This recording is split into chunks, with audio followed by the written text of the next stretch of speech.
그 당시 상황을 좀 말씀해 주셔야 될 것 같아요. 방송에서 난리가 나고 경황이 없을 때 잠수사분들은 어떻게 투입됐는지 일단 그게 궁금합니다. 네. 저는 일단 20일 날 투입이 됐고요. 4월 20일? 네, 4월 20일 날. 18일 날 그 선배로부터 전화를 받았어요. 그 세월호 현장에 가자고.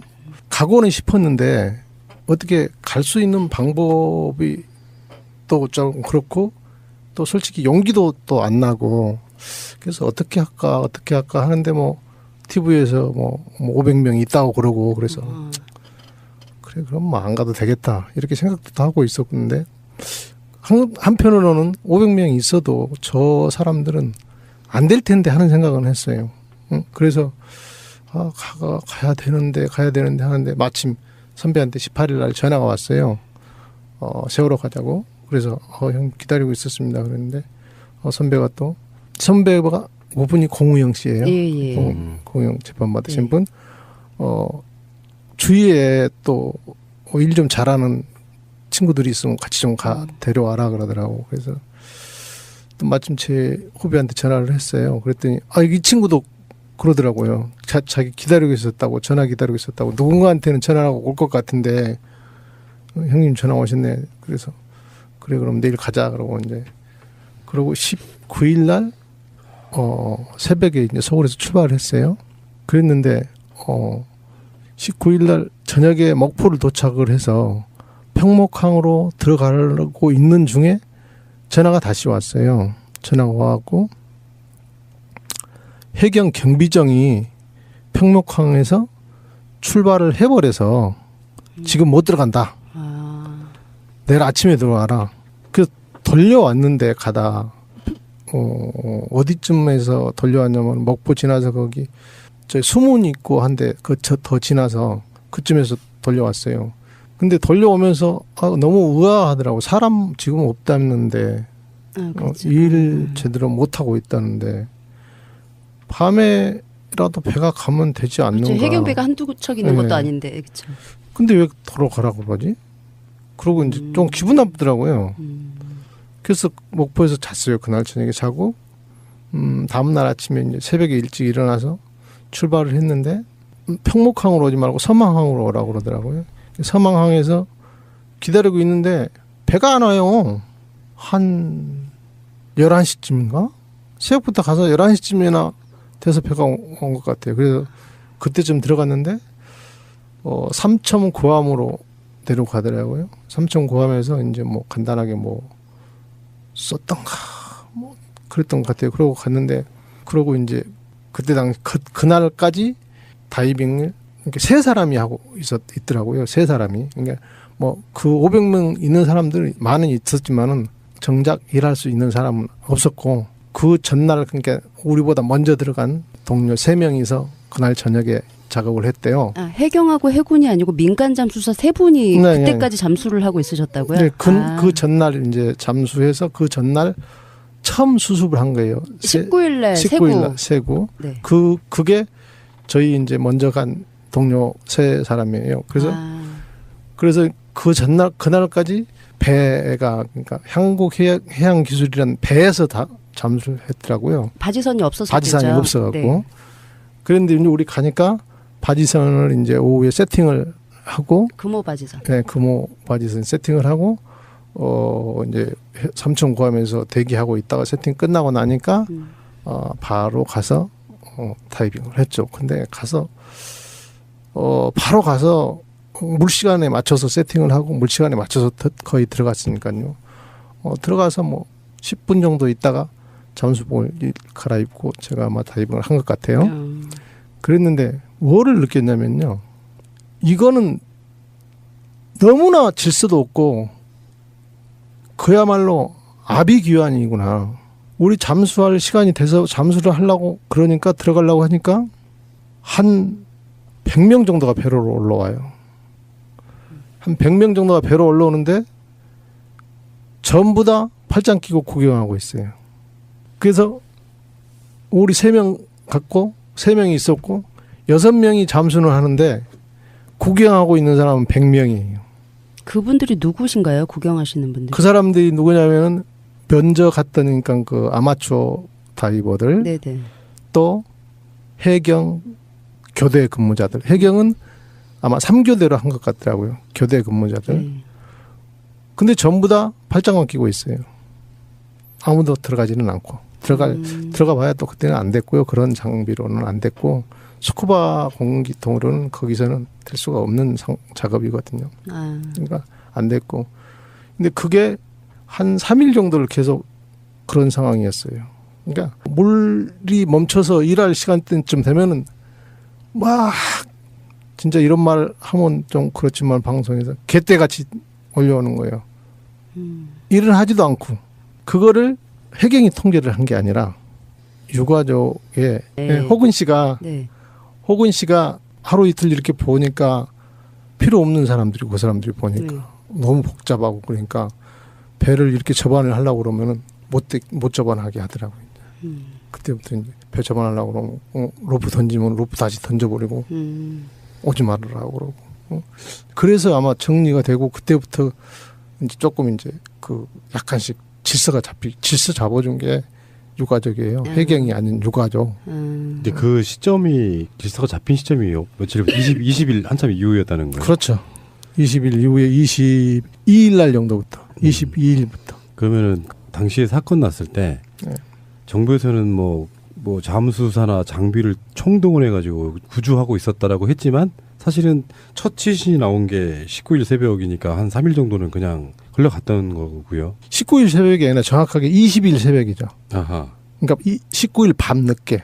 19일 밤늦게 확인해서 네. 20일 날 건져 올렸다. 뭐 네. 이거죠. 19일 날 오후에 확인은 됐고 오후에 확인은 됐고 아마 그날 새벽에 그러니까 그 20일 새벽이겠죠. 아마 네, 아니면 20일 뭐 새벽. 새벽이든가 네. 그 19일 밤 늦게든가 네. 그렇게 아마 인양 수습을. 수습이 그때 그 시간에 된 것 네네. 같아요. 그러니까 발견은 19일 날로 된 걸로 저희도 네, 알고 예. 있거든요. 그 예. 발견하는 사람은 다른 사람이에요. 네, 다르신 분. 다른 네, 맞아요. 분이고 이제 그 친구는 저도 또 이제 잘 아는 친구인데 그 친구가 발견을 해서 수습을 어떻게 해보려고 했는데 유리창이 안 깨져서 못했어요. 맞아요. 못하고. 네, 말씀하셨어요. 예, 뭐 그래서 이제 그 다음 이제 우리 같은 저랑 같이 19일 날 들어가려고 하다가 먼저 들어간 거예요. 그 세 사람은. 근데 배가 떠나버렸다고 그래갖고 우리는 다시 돌아오고. 그 세 사람이 했던 거죠. 사건이 나면 당일날 정도는 우왕좌왕할 수 있어요. 공무원들도. 근데 지금 며칠이 지난 상황에서도 우리는 이제 보도로만 보면 왜 연합뉴스 같은 경우는 정말 대표적으로 막 정부가 뭘 대단히 잘하는 것처럼 보도를 했지만 현장에서는 역시 잠수사들이 막 몰려 들어가지고 사실 구경꾼처럼 돼버리는 거잖아요. 뭐 사람이 네. 많으면 오히려 방해가 네. 되는 거고 네. 그 작업도 유족가족이 했다 할 정도면은 진짜 해경은 뭐 했나 싶은 생각도 드네요. 구조를 못한 것뿐만 아니라 이건 진짜 못했나 싶은 생각이 좀 드네요. 해경 말고 해군이 이렇게 뭐 이렇게 동원된 배나 그런 걸 보면 많이 왔어요. 네. 해군은 뭘 했나요? 잠수사님 보시기에. 해군도 그 초창기에는 네. 그때까지는 장비를 스쿠바로 하고 있었어요. 하고 있는데 거기에 그냥 스쿠바로 할 수 있는 상황이 아니고 근데 그러니까 시도하고 실패하고 이랬던 것 같아요. 그때까지. 그리고 해군 이제 그 SSU는 이제 23일부터 이제 그 사람들도 이제 그 표면공급식으로 다이빙을 했는데 그때까지 표면공급식으로 할 수 있는 상황이 아니었던 거죠. 바지가 없고. 기본 세팅이 안 되어 세팅이 있는 안 되니까. 그러니까 아마 못했던 것 같고. 그거를 도대체 왜 그때까지 못했는지 저도 이해가 안 가요. 공기로 잠수를 할 수 있는 원래 공기로 잠수할 수 있는 최대 수심이 40m예요. 교과서에 나와 있는 게 물론 더 할 수 있는 상황이지만 그래서 48m라고 그러면 저희 잠수사들은 거의가 어떤 현장이 48m 현장이다 그러면 안 가는 현장이죠. 꺼려하죠. 뭐 그만큼 많은 위험도가 따르고 잠수병이니 뭐 기타 여러 가지가. 산소통을 메고 들어가는 거 말고 이제 아예 줄을 연결해가지고 그걸 차고 들어가야 된다는 거죠. 네. 원래는. 네. 그렇구나. 네, 그 표면 공급식이라고. 그 이야기 들어보니까 근데 그 당시에 뭐 식사라든지 그런 공급을 전혀 체계적으로 해주지 못하는 상태였던 거예요. 네, 그거 제가 말씀드릴게요. 그때 당시에 이제 가니까 도시락을 어디서 가져와서 밥을 먹었거든요. 도시락을 가져오는데 스티로폴 도시락 이렇게 뭐 좀 반찬 이런 건 굉장히 많이 부실했죠. 근데 그거마저도 우리는 이제 그 작업을 물 시간이 점심 시간에도 걸리고 아침에도 걸리고 이렇게 계속 더 걸리니까 점심 시간인데 도시락이 왔는데 일을 하니까 일을 해야 되잖아요. 그냥 그러고 나서 일 끝나고 오면은 도시락이 없어요. 누가 먹었는지 모르는 거예요.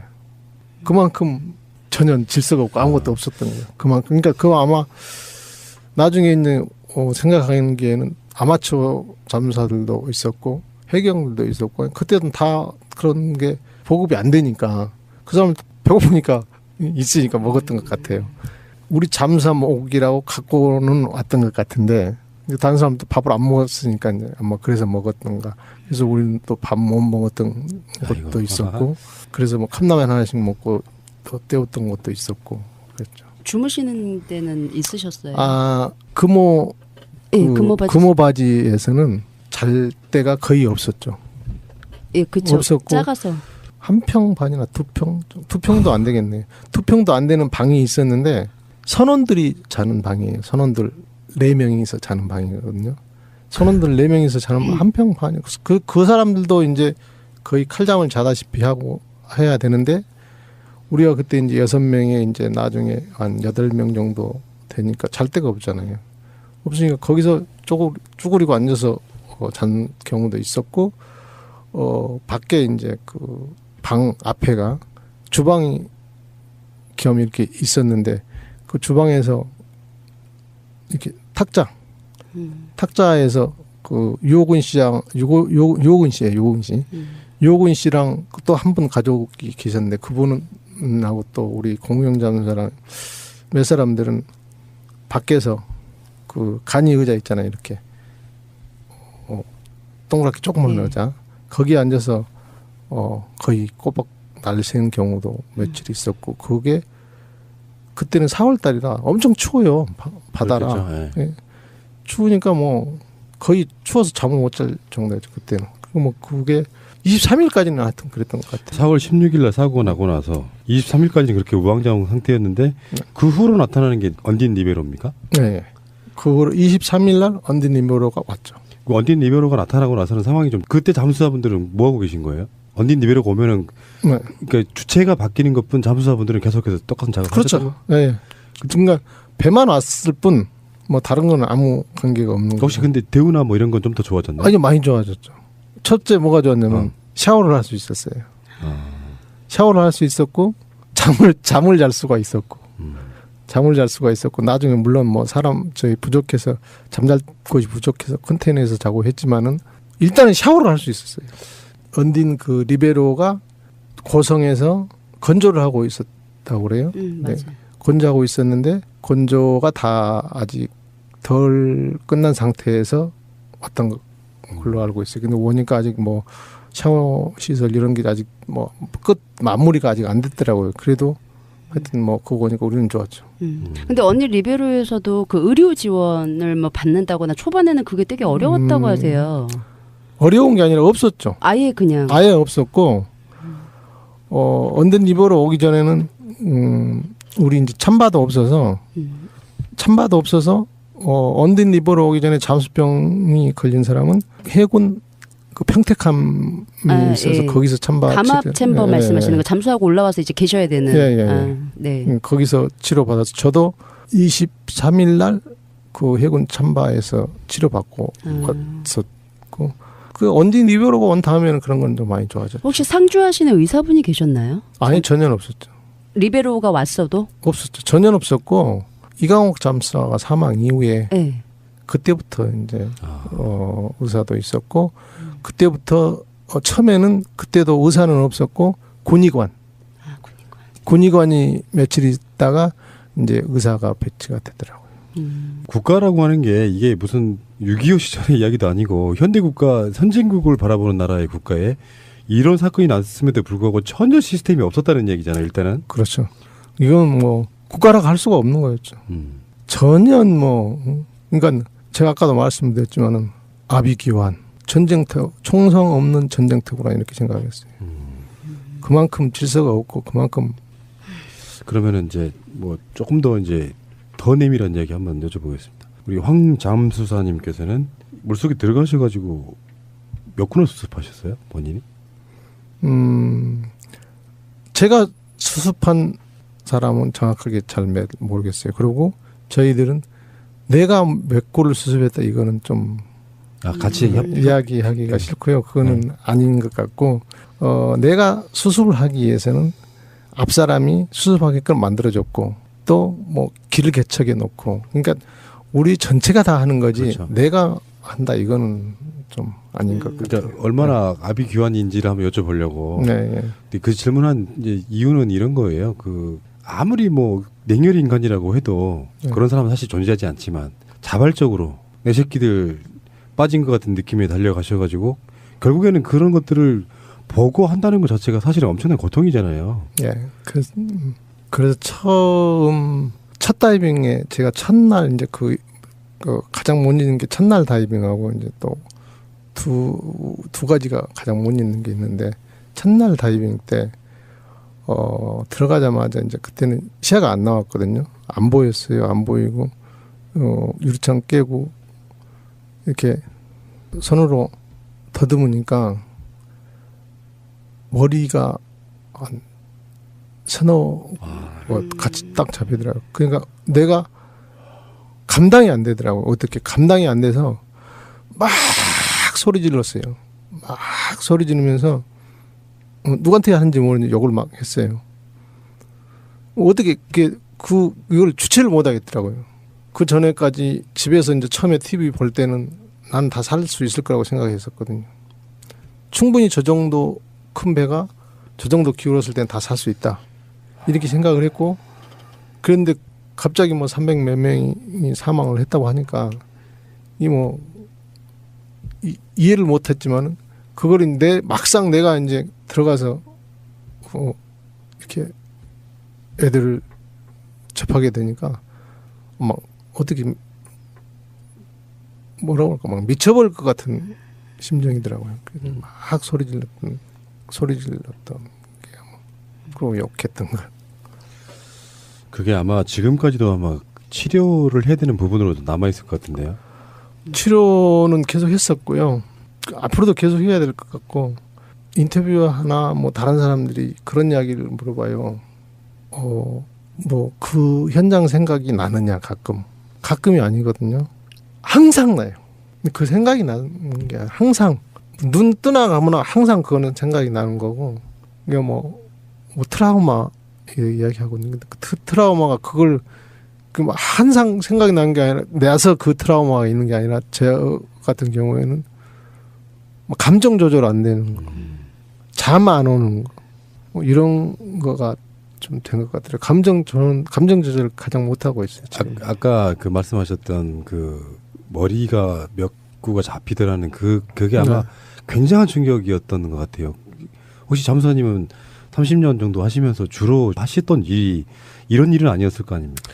제가 산업 다이버니까요. 뭐 항만공사, 뭐 부두, 또 뭐 해적 케이블, 뭐 주로 이런 거 공사하죠. 그러니까 이런 거는 배 침몰한 거는 어선 침몰한 거 딱 한번 해봤던 것 같고 처음이죠.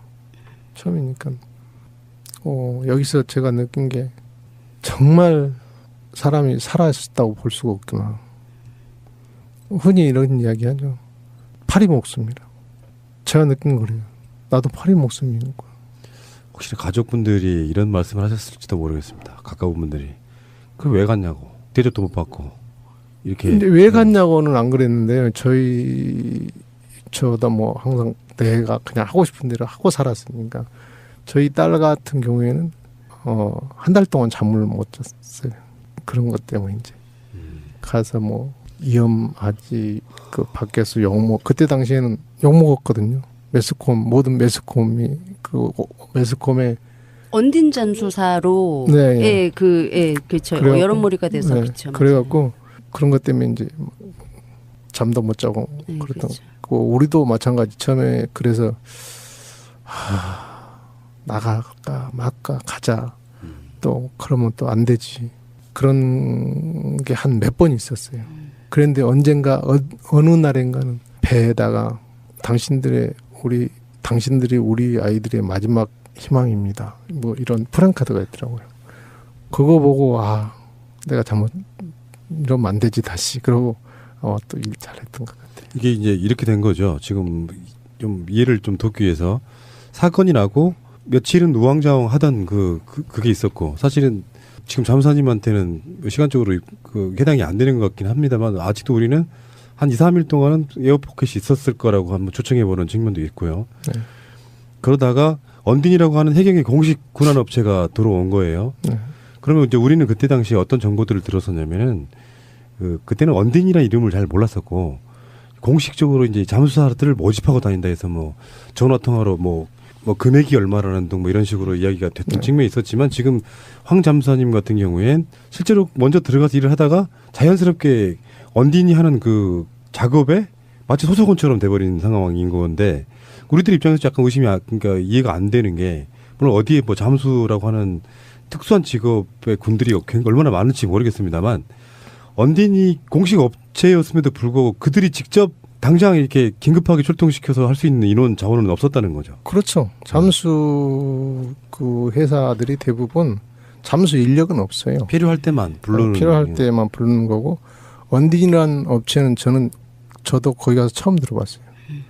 내가 잠수 몇십 년 했는데 그 전에 가끔 한 번씩 어디 뭐 새로운 시스템으로 많이 한다더라 그런 말은 조금 들어봤는데 나도 처음 언딘이라는 업체는 들어봤고 보니까 뭐 상당히 국내 일을 많이 안 하고 해외 공사를 많이 했다고 하더라고요. 그래서 그렇구나 그렇게 생각을 했죠.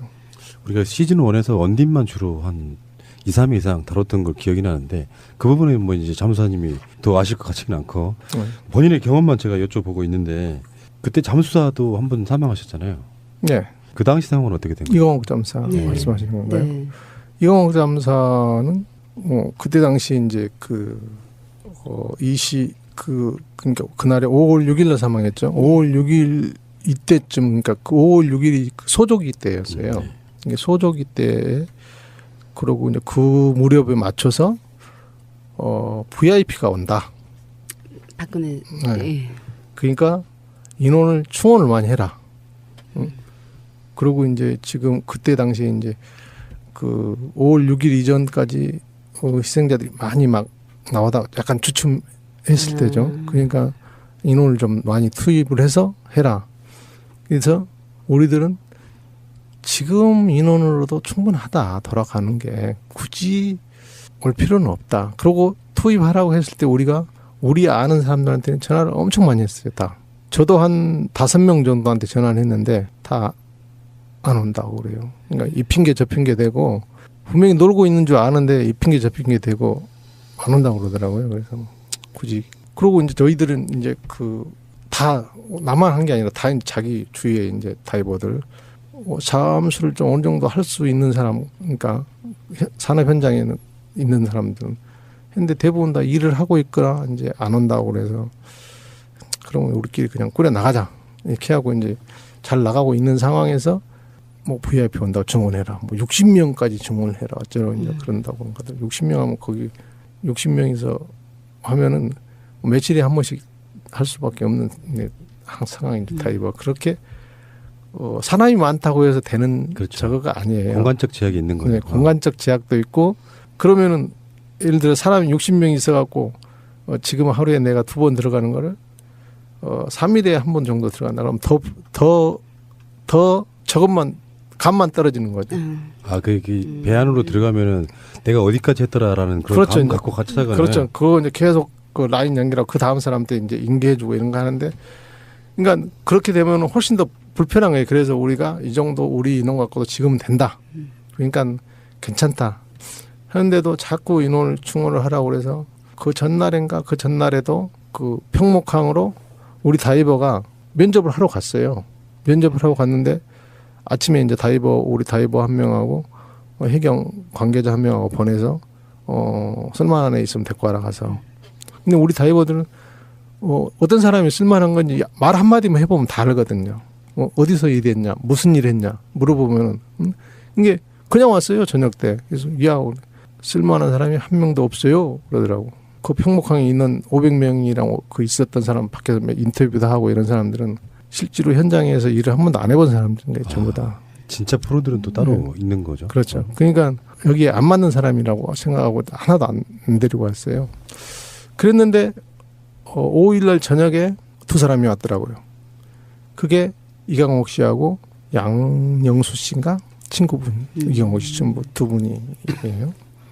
오셨는데 사실 우리가 아무도 몰라요. 그분 두 사람을 아무도 모르는데 무슨 일을 하셨냐고 물어보니까 옛날에 우리 말로는 계지발이라고 그러고요. 키조개 작업하는 거 있었거든요. 이제 그 조개 작업하는 거 그거를 뭐 오래 하셨다고 그래요. 그래서 그것도 오래 하셨으면 뭐 괜찮거든요.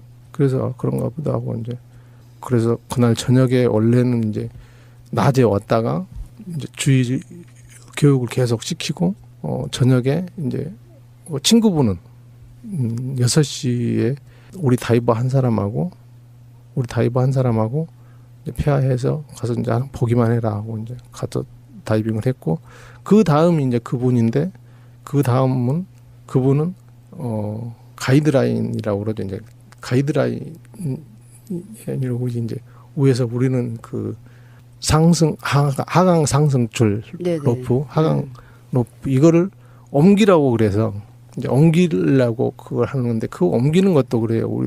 우리는 옮기는 것도 해경이 옮기라고 그래서 옮기는 건데 우리는 자꾸 그걸로 이동을 하라고 그러니까 우리가 뭐 방을 1번 하다가 갑자기 5번 하라고 그러고 그래서 왜 차근차근 어차피 해야 되는 거 다 깨끗하게 하고 나서 해야지 왔다 갔다 하면 일이 또 더 안 되고 여러 가지 또 불편한데 왜 그러느냐 그랬더니 가족이 그걸 원한다. 그래서 뭐 할 수 없이 옮기는 작업을 시켜야 됐고 그 옮기는 작업을 이제 로프만 옮기는 거예요. 그러니까 이강욱 장사님이 수습하려고 들어가셨던 게 아니고 그 로프를 위치를 변경하시려고 그렇지, 들어가신 거죠. 위치 변경을 하려고 그래서 교육을 계속 시키고 할 수 있겠느냐.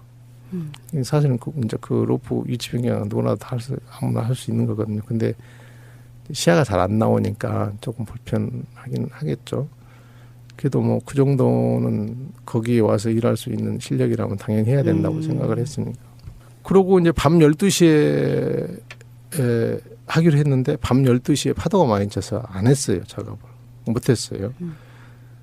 그랬는데 이제 새벽 그다음 6시 타임에 이경 잠사가 들어가서 어떤 사망을 하게 됐는데 저희들도 그 원인을 모르겠어요. 왜 사망을 하게 됐는지. 그게 나중에 법적인 문제까지 이어지는 거죠. 맞아요. 네, 그게 이제 법적 문제로 이어지는 거로 올해 공영잠사가 재판을 받았고 대법원에서 무죄 판결. 그러니까 그렇죠. 이거는 그 같이 작업하신 동료분들이 이해를 못하시겠다는 사건인 거네요. 맞습니다. 전혀 이해를 못하는 거고 모든 책임을 해경에서 져야 되는데 우리한테 그러니까 동시삼사 뒤집어 씌워서 하여튼 뭐 해경이 고소를 냈죠. 네. 민간 잠사분을. 민간잠사 김석균하고가 이게 고소를 냈어요. 공호영 씨를 고소를 했죠. 네. 그런 순간이 되면은 어떤 국민도 그런 자리에 안 갑니다. 자네 당이라며? 당하면 생각나는 식품 있지 않아? 여주? 오호, 잘하는데. 여주는 천연 인슐린이라는 별명을 갖고 있어. 그 여주를 주원료로 제주 조리대, 양파, 귀리, 보리, 뽕잎 등을 배합해서 만든 당 스마트백을 먹어봐. 당을 유지하는 데 도움을 준다는 뜻이라는데 당 스마트백. 모두 국내산 재료를 사용하여 만들었습니다. 건강을 위한 명인의 손길, 명인 힐링푸드를 검색하세요. 1588-6452 명인 힐링푸드 홈페이지에서 2+1 혹은 3+1 고객 감사 이벤트가 진행 중입니다. 자자자 주목! 외식 경영 프랜차이즈 혁신 부문 대상 1년 만에 53개 지점 오픈 프랜차이즈계의 새로운 신화 순대곱창 전골 전문 브랜드 순고비네. 순고비네가 성공할 수밖에 없는 이유? 하나, 10년간의 노하우로 우리의 맛을 낸 순대곱창 전골. 둘, 흉내낼 수 없는 독창적인 브랜드. 셋, 부담 없는 경제적인 창업 비용. 창업에 관심은 있는데 막막하신 분들 고민하지 말고 연락주세요. 창업 문의는 051-555-6611 네이버나 다음 검색창에 순고비네를 검색하세요.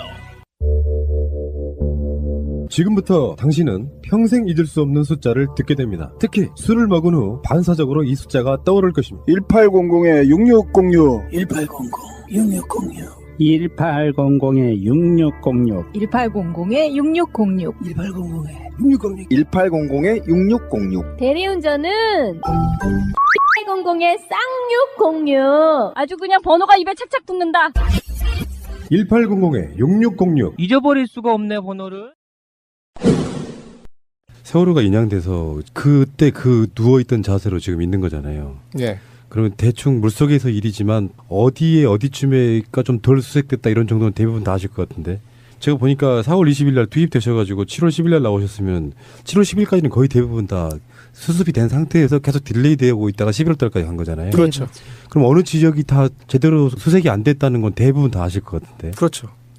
그런 얘기를 해주셨어요? 그 해수부나 이런 쪽에? 아니면 가족들한테? 아니 가족들은 뭐 우리 이번에 저번 때 올라왔을 때 뭐 개인적으로들 어느 쪽에가 있을 것 같냐, 나머지 이 사람들이 어느 쪽에 있을 것 같냐 하는 것도 물어보고, 뭐 저희들이 지금 은하나 다윤이 뭐 이경숙 씨랑 같이 우리들이 추측한 데가 지금 다. 네.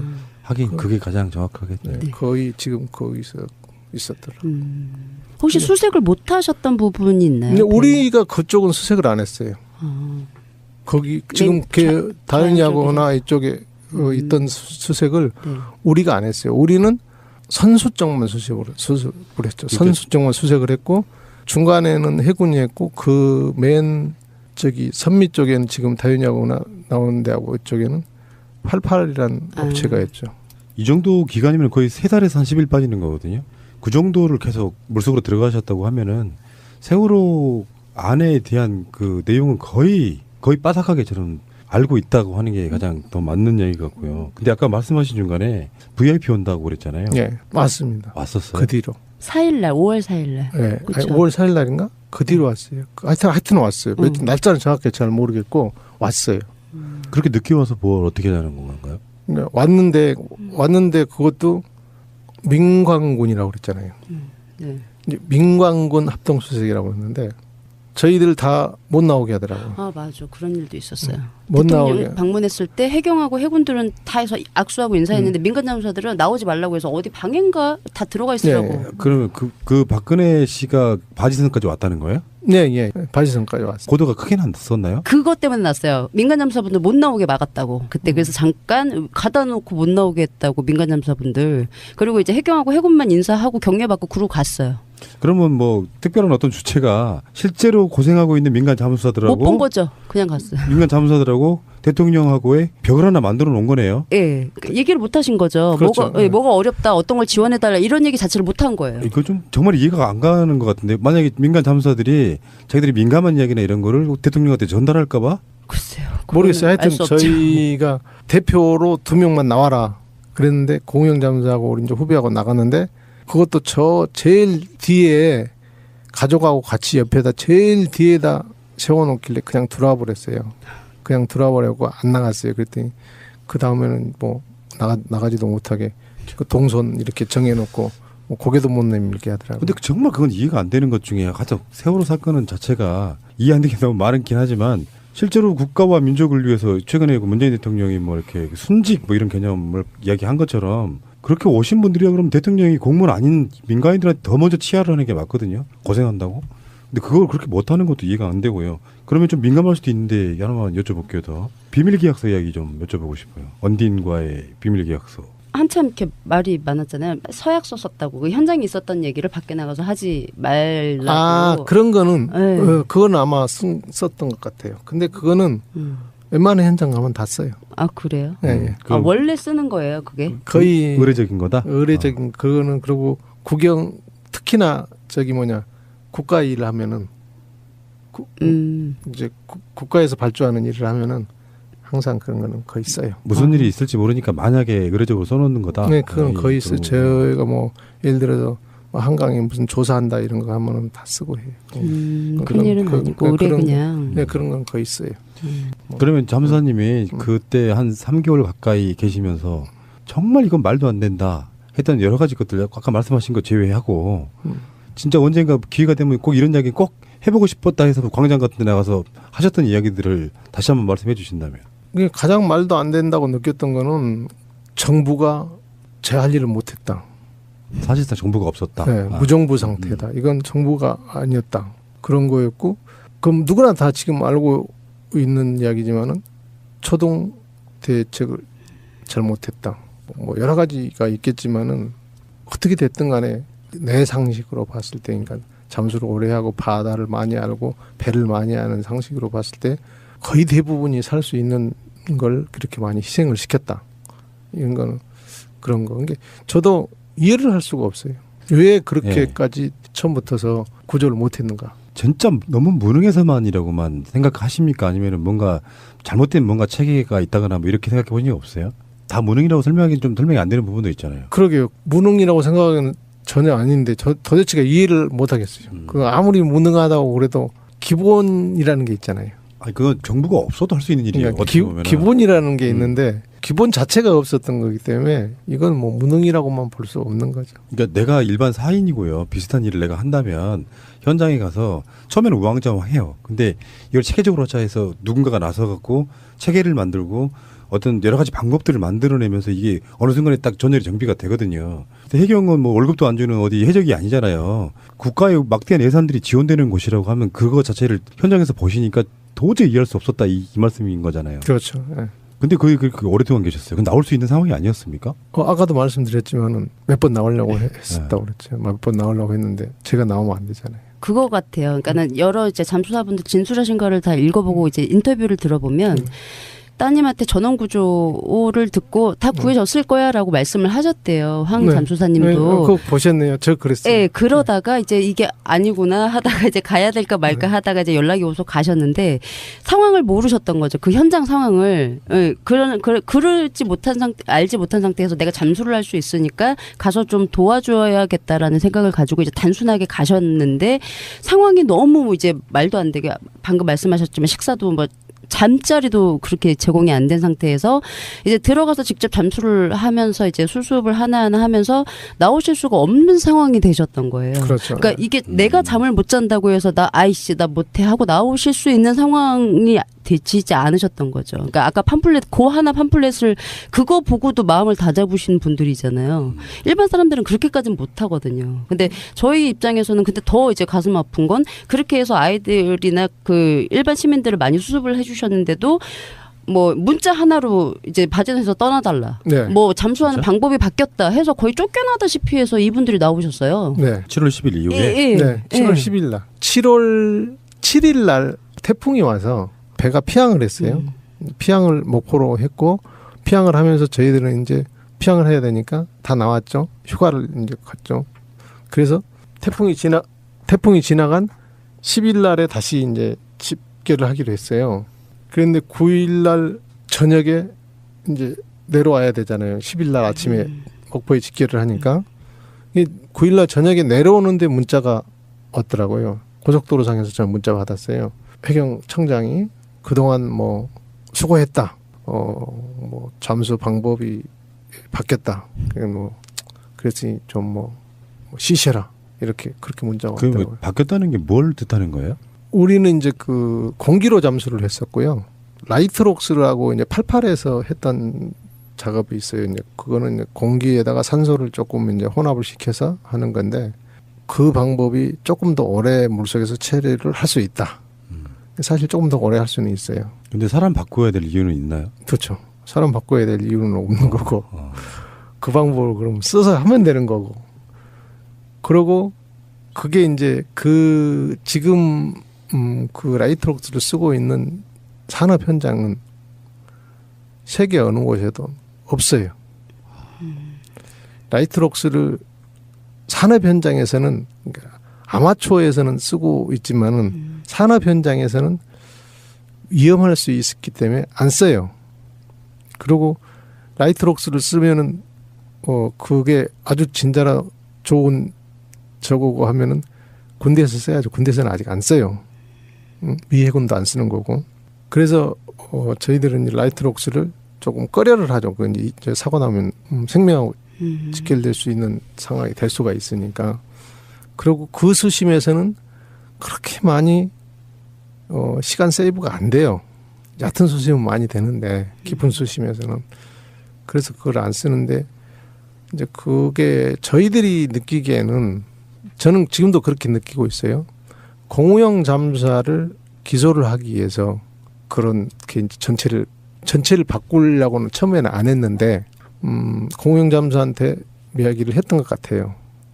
다른 사람으로 하면 어쩌겠냐. 그러니까 우리 다이버들이 말을 들어주려나 이제 이거 모르겠다. 이제 이렇게 돼서 우리가 이제 실제로 그런다면 우리는 다 안 하겠다 같이 이제 이렇게 그런 상황이니까 그럼 뭐 다 바꾸자 이렇게 됐던 것 같아요.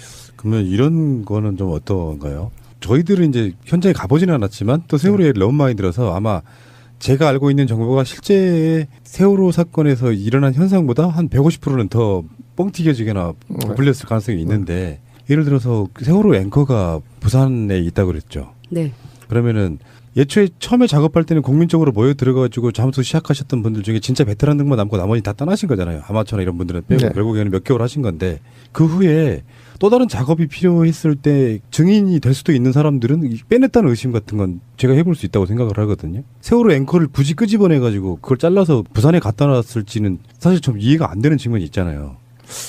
그거는 모르겠어요. 저는 생각을 안 해봤어요. 그러니까 느낌적으로 봤을 때 그러니까 먼저 와 있던 분들이라 필요하기도 해서 이렇게 한 3개월은 잡아놨는데 시간이 많이 지난 뒤에는 또 다른 뭔가 작업이 필요하면 거기에 대해서는 새로운 인물들을 투입하기 위해서 이렇게 배제시킨 게 아닌가라는 의심을 해볼 수 있다는 거예요. 그것도 뭐 워낙 그쵸 소리 소문 없이 손을 너무 많이 대놔서. 그래서 뭐 그것도 모르겠어요. 뭐 저희 하여튼 뭐 하루 아침에 하여튼 쫓겨났으니까 그러게 된 거는 저희들은 그런 거는 있었거든요. 거의 우리가 뭐 200구 이상을 한 것 같고 그래서 이제 그런 자부심도 있었고 그랬었는데 하루아침에 그러니까 정말로 어떻게 말을 할 수 없는 그런 배신감이 많이 있었죠. 그때 당시에 이주영 해수부 장관이나 뭐 김석균 청장이나 이주영 해수장관 같은 경우는 맨날 뭐 당신들이 진정한 영웅입니다. 뭐 그런 이야기 했었고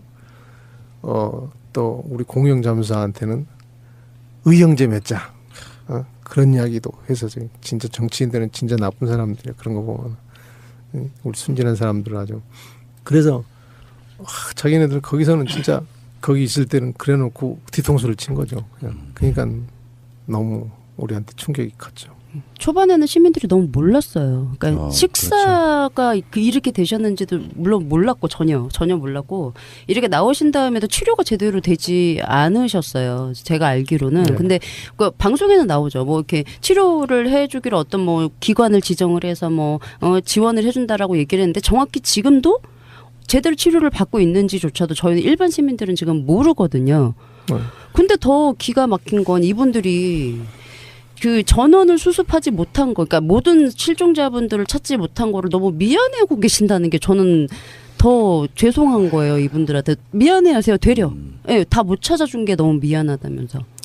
그게 미안하죠. 저희는 다 어차피 시작을 했으면 저희가 처음에는 이렇게 계속 솔직히 말해서 이렇게 많이 할 수 있을까 의아심도 했었고 들었었고 아마 다 못하겠지 했었는데 하다 보니까 그만큼 많이 수습을 했잖아요. 그러니까 이제 그때는 자신감도 생겼었고 이제 할 수 있겠구나 다 우리가 마무리 끝까지 보자 이랬었는데 그렇게 되니까 좀 많이 못 찾은 분들한테는 미안하죠. 지금도 저 목포 가면 다윈이 엄마나 뭐 어느 엄마 못 보겠어요. 미안해서도 뭐 잘 안 봐요. 왜들 그러세요? 그러니까 그게 최선을 다해서 자기 사실상 뭐 생명을 내놓다시피 열심히 하신 분들인데 그렇게까지 생각하실 필요는 없고요. 사실 미안해야 되면은 정부가 미안해야 되는 거라고 생각이 들고요. 쫓겨나서 못 하신 거지 안 하신 게 아니니까. 근데 이제 그게 미안하다고 하는 게 왜 그러냐면은 누구라도 우리 그 사람들은 그런 생각에 나 아니면 못할 것이다. 그러니까 그런 생각이 많으니까 내가 해야 된다. 이런 것 때문에 그러니까 그런 고난이도 오고 정말 들어갈 때마다 혹시 죽을지도 모르겠다 하는 생각을 하고 했었으니까 그러니까 이런 일을 아무나 정말 아무나 못하는 거다 이런 그런 것 때문에 그러니까 내가 아니면 해야 된다 이런 그런 거가 더 좀 강했던 것 같아요. 그래서 또 그런 면허감이 많이 있는 것 같고. 이상하게 한결같이 승객들 구조를 많이 한 의인 뭐 김동수 씨도 그렇고 또 잠수사 하시는 분들도 그렇고 똑같은 얘기 하시잖아요. 더 못 구해서 미안하다고. 근데 정부만 그런 감정이 없는 거예요. 심하게 표현하면 우리가 뭐 방송을 한두 해 한 방송이 아니기 때문에 이런 말씀 드리고 싶은데 시신 자체가 그냥 하나의 물건 정도밖에 취급 안 되는 것 같은 그런 느낌. 이거 공무원도 아니고 민간 잠수사 분들한테 일을 시키면서도 인간적인 대우를 할까 이런 건 저는 없었다고 보는 것이고요. 끝날 때까지. 그 후로 이제 체제가 안정되고 나서는 뭐 장비라든지 식사라든지 숙소라든지 이런 게 좀 어느 정도 잘 됐습니까? 아니면은 별로 발전한 거 없이 끝난 상태였어요? 그 이후로는 이제 많이 식사 같은 것도 많이 좋아졌고요. 또 이제 그 가족들이 계속 뭐 보내주신 것도 많고. 근데 그 실제로 예를 들어서 뭐 10개가 오면은 저희한테 오는 건 하나밖에 안 돼요. 왜요? 중간에서 다 세요. 그 현장에서도요? 그 현장에서 우리 이제 배에다 나중에 이제 들어보니까 뭐 담배 같은 것도 뭐 잔뜩 실어 보냈다고 했는데 우리 담배 한 번도 못 받았어요. 어머. 와 이거 나. 거기서까지 비리가 생기냐 어떻게 그거를 중간에서 가로채야 될 이유가 없는데 그걸 누가 가져가죠? 저기 해경들이요. 예. 많이 썼잖아요. 해경들도. 거기서 뭐예요 해경들은? 실제로 물속에 들어가는 것도 아니고. 그러니까 해경 그 함정들이 많이 썼잖아요. 아마 그 함정들한테 같이 다 배급을 했던 것 같더라고요. 그러니까 실제로 진짜 중요한 일인 잠수사는 자기들이 그런 역할도 못하면서 들러리 쓴 사람들이 다 실질적인 현장에서 필요한 물건들을 다 이렇게 아유 참. 그러니까 이제 저 나중에 알았어요. 장훈 씨 같은 경우는 그러더라고요. 담배 우리가 맨날 보내줬는데 그러더라고요. 그래서 담배 저희는 한 번도 못 받아봤고요. 한 번 딱 두 보로 받아봤는데 누구한테 받았는지 아세요? 유호근 씨한테 받았어요. 유경근 씨 동생. 네, 유호근 씨가 한 번 들어오셔서 조카 나오고 나서 나중에 다시 그 이제 이문차 이렇게 들어왔는데 들어오셔갖고 그러더라고요. 전 진짜 못 잊는 게 내가 해줄 거는 이거밖에 없네요. 그러고 담배 두 보를 주시더라고요. 그래서 전 담배도 안 피워요. 그래서 야 후배들한테 이거 유호근 씨가 가져온 건데 나눠 펴라고 담배 두 보를 처음 받아봤죠. 사실 인터뷰라는 것 자체가 어쩌면 고통일 수도 있고요. 근데 한편은 고통이겠지만 한편으로는 또 어떤 알리는 작업에 있어서는 또 중요하다고 생각하니까 무대를 올라가시거나 방송도 나오시고 이러실 거라고 보고. 네, 네. 그렇지만 제가 봤을 때도 그래요. 저도 특수부대 출신이고 예. 약간 좀 참혹한 현장 같은 걸 보게 되면 굉장히 오랜 시간 동안 기억에 남고 거기에서 국가는 어떤 잠수사라고 하는 어떤 존재들을 소모품으로 인정하고 그들이 느꼈을 고통에 대해서는 사실상 그런 건 거의 존재하지 않는 상태지 않습니까? 그러니까 구조하거나 수습하는 사람들도 사람인데 그 사람들이 받았을 상처에 대해서는 생각조차 못하고 있는 그런 상황일 거라고 생각이 드는데 그래도 세상이 좀 발달해서 뭐 형식적으로나마 치료 같은 거를 해주고 있다고는 하는데 실제로 느끼시는 건 어떠세요? 얼마큼 받으셨고 얼마큼 뭐가 더 치료가 필요한 상황인 거라고 생각하십니까?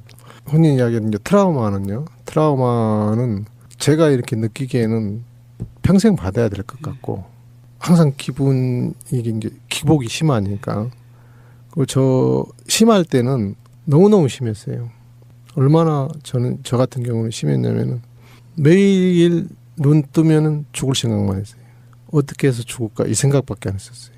그랬는데 그때 당시가 이제 지원이 끊겼을 상태였죠. 그랬는데 특조위의 오지영 과장님이 몇 번 이렇게 만났는데 아버님 치료를 좀 받으셔야 될 것 같은데요 그러더라고요. 그래서 우리 지금 지원 끊겨갖고 못 받고 있다고 그랬더니 정희진 박사님을 소개시켜 주더라고요. 정희진 박사님한테 집중적으로 일주일에 한 번씩 우리 4명이서 3시간씩 매주 월요일 날 오후에 3시간씩 명동성당에 방을 하나 얻어갖고 거기서 치료를 계속했어요. 그래서 그때까지만 해도 정희진 박사님 만나기 전까지만 해도 저는 사실 이렇게 누구든지 만날 수가 없는 상태였어요. 대화를 할 수가 없었어요. 대화 자체를 못했어요. 그래서 전혀 활동을 안 했고 그래서 간홍이가 활동을 했고 그러다 간홍이가 이제 또 그렇게 됐고 그래서 간홍이 때문에도 내가 그 다음에 이제 제가 사실은 제가 활동을 하게 됐고 좀 많이 좋아져서 활동을 하게 됐고 정인주 박사님한테 저는 그래요. 지금 생명의 은인이라고 이런 이야기 많이 하죠. 저는 그래요. 의사가 메스를 대서 뭐 수술을 해서만 사람을 살리는 게 아니구나. 조현진 박사님은 항상 고맙게 생각하고 지금도 이제 뭐 가끔 통화로 뭐 하기도 하고 지금은 이제 또 온마음센터 사실은 뭐 그동안에는 별로 안 저거 했는데 온마음센터 의사들하고 계속 연락하고 계속 좀 안 좋을 땐 통화하고 또 만나고 뭐 이렇게 그렇게는 하고 있어요. 그래서 다른 치료 같은 경우는 사실 뭐 골개사라든가 잠수병 그런 거라든가 아니면 그때 당시에 다쳤던 치료들 이거들은 물론 병원에서 지금 해줘요. 해주긴 해주는데 병원에 갈 때마다 실랑이를 하는 거예요. 왜요? 병원 안에 정확하게 전달이 안 돼 있어요. 그리고 또 자기네들 병원 우리 병원을 안 한다고 그러고 아직까지 그런 게 다 안 돼 있어갖고 갈 때마다 이제 그러면 또 담당자 세월호 담당자한테 전화해서 계속 그런 불편이 굉장히 많죠.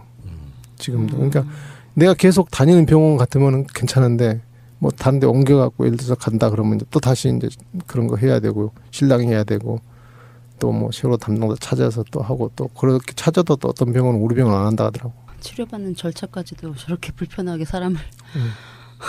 가장 위로할 수 있는 방법은 하나밖에 없어요. 내 팔자가 그런가 보다 해야지. 억울하거나 서운하거나 이런 걸로 따지면 못 사는 거죠. 그렇게 자기 스스로 그걸 이겨내시는 건데요. 뭐 이건 인터뷰를 떠나가지고 서로 간에 힐링이라고 하면 그런 게 있거든요. 제 기억을 한번 말씀드려보면 저는 이제 특수부대 나왔으니까 비행기에서 떨어져 본 적이 있잖아요. 점프를 해봤다고. 네. 근데 그거는 낙하산이라는 게 펴져서 지금까지 살아있는 거 아니에요? 근데 어느 날 제가 사업 망하고 정말 안 좋았을 때 수년 전에 진짜로 한강 다리 위에 올라갔었어요. 떨어져 보지 않은 사람은 모르는 감정을 나만 알고 있는 거야. 떨어지는 느낌이 뭔지 안단 말이에요. 그러니까 어떤 그 상황에 의해서 이제 그게 실행되지 못하고 내려왔는데 그 후로 거의 5년 동안을 날마다 떨어지는 꿈을 꿉니다. 지하에 문을 열고 나가도 떨어져요. 어느 상황에서도 무조건 떨어지는 거예요. 그러니까 잠을 2시간 이상 잠을 못 자는 거예요. 그 정도 겪었던 사람도 그래요. 근데 실제로 아까 말씀하신 게 저는 그래서 더 이상 안 여쭤본 게 물속에서 손으로 만져줬다는 그 느낌 자체를 생각한다 그러면 근데 그것을 3달 가까이 했다고 생각해 보면요. 이거는 국가가 정말 고생했으니까 여러분들 막 나와라 하고 귀찮을 정도로 뭔가 이렇게 치유를 해줘도 될까 말까 한 부분을 일이 다 끝나기도 전에 문자로 해고 비슷하게 니들 나가 이런 식으로 하는 그렇게 대하는 정부였기 때문에 그 트라우마가 더 쌓여가지고 마음의 병이 된 거라고 저는 그렇게 보는 거거든요. 네. 네. 저희도 그렇게 생각하고 있고요. 그런 이제 트라우마를 이겨내려고는 하는데 의지로만은 또 잘 안 되더라고요. 그래서 될 수 있으면 운동을 막 열심히 하려고 그러고 생각을 안 하려고 하지만 혼자 운동할 때도 생각나요. 이제 근데 가장 좋은 건 우리끼리 같이 있을 때는 괜찮아요. 잠수사님들끼리 모여서 네. 같이 있을 때는 괜찮고. 근데 저는 하나 걱정되는 게요. 네. 물론 잠수사분들 입으로는 차마 좀 민망하셔서 말씀을 못 하시는 부분이신데 저는 이제 저도 이제 가정이 있고 이제 가장이신 거잖아요. 네. 가족들의. 근데 원래 하시던 일을 지금 못 하시는 분들이 되게 많으시대요. 그러니까 뭐 몸도 아프셔서 그렇지만 이제 트라우마 때문에 또 그래서 생활이 과연 되실까 저 분들이. 그래서 물론 그 참사 전부처럼 생활이 그대로 안 되실 거기 때문에 저는 정부에서 생활비를 좀 지원을 해줘야 된다고 저는 당연히 이렇게 생각을 하는데 뭐 치료도 말씀 들어보니까 치료도 제대로 지금 받을 수 아주 기본적인 것도 지금 안 해주는 상황인데 과연 생활비라는 게 지급이 될까 싶은 생각이 드는 거예요. 물론 이제 잠수사님들은 참 민망해서 말씀을 못 하시는 부분인데 저는 당연히 해야 된다고 생각을 하거든요. 드려야 된다고 생각을 하는데 생활을 어떻게 하시는 거예요? 뭐 어떤 수입을 창출할 수 있는 일이. 네, 그건 생각도 안 해봤고요. 그렇죠. 생각도 안 해봤고 치료나 계속 편하게 받을 수 있게 의사상자나 해줬으면 좋겠고요. 그러네요. 그거나 해줬으면 좋겠고 가족도 생활은 뭐 거의 못 하고 있으니까 저 같은 경우에는 가끔 뭐 대리운전도 하고 대리운전도 계속 못 해요. 잘 안 되더라고. 계속 꾸준히 하려고 그래도 솔직히 꾸준히 안 되더라고요. 그래서 막 하다 말다 하는데 가장이잖아요. 그러니까요. 네. 그래야 되는데 돈을 못 벌고 있으니까 그런 눈초리는 받잖아요. 그게 이제 가장 괴로운 거죠. 괴롭고 지금도 어떻게 해라도 현장에라도 좀 가보자 하는데 또 안 써주고 저희 그 세월호 이후에 어떤 게 현장에서 생겼냐면요. 세월호 이후에 세월호 잠수사들이 골괴사가 많이 있다더라. 그래서 세월호 잠수사들은 안 써줘요. 그것도 그러고 세월호 이후에 이제 또 어떤 게 생겼냐면 대기업 같은 데서는 MRI 찍어갖고 오라고 그래요. MRI 찍어갖고 오라고. 그럼 골괴사 있으면 현장 투입이 안 되는 거예요. 우리 때문에 다른 사람들도 많이 피해를 봐요. 그러니까 사실 우리 때문에. 이건 좀 심각하네요. 네, 그게 이제 MRI 골괴사는 원래 골괴사라는 병은 잠수병인데 직업병이거든요. 그래서 마지막 현장에서 그 치료를 해주게 돼 있어요. 그 산재로 처리를 해준다고요. 그런데 우리들은 국가에서 해갖고 이게 산재가 안 되고 치료를 안 골괴사는 우리 치료 목록에 빠져 있어요. 치료만 해주고 어떤 보상 이런 거에 다 빠져 있어요 지금. 그래서 우리 세월호에 있던 그 잠수사들을 다른 현장에 지금 가기가 좀 상당히 어려운 상황이고 가도 MRI 찍고 오늘도 지금 우리 후배 하나 MRI 찍으러 갔는데 어떻게 됐는지 아직 모르겠어요. 그 현장에서의 노고랄까 고생한 건 말할 것도 없이 지금 몇 년이 지난 상황에서 생계까지 좀 이제 위협을 느끼시는 상황이라고 하면은 정권도 바뀌었고 또 세월호 유가족 분들이 문재인 대통령이든 뭐 박주민 의원이든 등등 해서 이런 의견을 전달할 수 있는 통로는 충분히 있다고 보고요. 거기에 대해서 우리가 보상받으려고 한 건 아니야 이렇게 하실 필요는 없을 것 같고 지금 현재는 그런 걸 보장해 주는 것이 국가 일이라고 생각이 들고요. 잠수사님들의 문제 같은 경우는 뭐 임시적으로 그 공무용 잠수사 부분 법적인 문제 때문에 좀 알려지긴 했지만 사실 김관홍 잠수사 돌아가시기 전까지는 그 생계라든지 이런 부분에 대해서 굉장히 세세하게 우리가 들여다본 적이 한 번도 없어가지고 최근에서 알고 보면 얼마 되지 않은 거라고 저는 보거든요. 그분들도 엄청난 병을 얻고 어려움을 겪고 있다는 걸 알게 된 게 얼마 안 됐기 때문에 그리고 말씀해 주신 것들을 들어보니까 굉장히 참혹했을 거라는 생각이 미루어 짐작이 되고 오히려 참혹한 느낌을 안 가지려고 덜 여쭤봐서 그런 거지 잠깐 지나가서도 정말 참혹했을 거라는 생각이 들고요. 그러면 잠수사님 오늘 나오셔서 방송 한다고 하면 이제 이런 얘기를 꼭 하고 싶다 하셨던 이야기들이 덜 하신 게 있을 것 같거든요. 그 이런 얘기 한번 들어볼까요? 네, 꼭 하고 싶은 이야기는 아까도 말씀드렸지만은 저희 의사상자 인정을 좀 해달라. 명예회복을 해달라. 가장 중요한 게 명예회복인 것 같아요. 의사상자도 보니까 의사상자법에 6급 이상 돼야지 계속 치료를 해주는 거지 그 이하는 치료도 안 해주더라고요. 그게 그거하고는 관계없이 명예회복을 해줘라. 가장 중요한 게 그것 같아요. 저희는 명예회복을. 황 잠수사님처럼 그 숫자가 대충 어느 정도 됩니까? 그분들이 숫자가.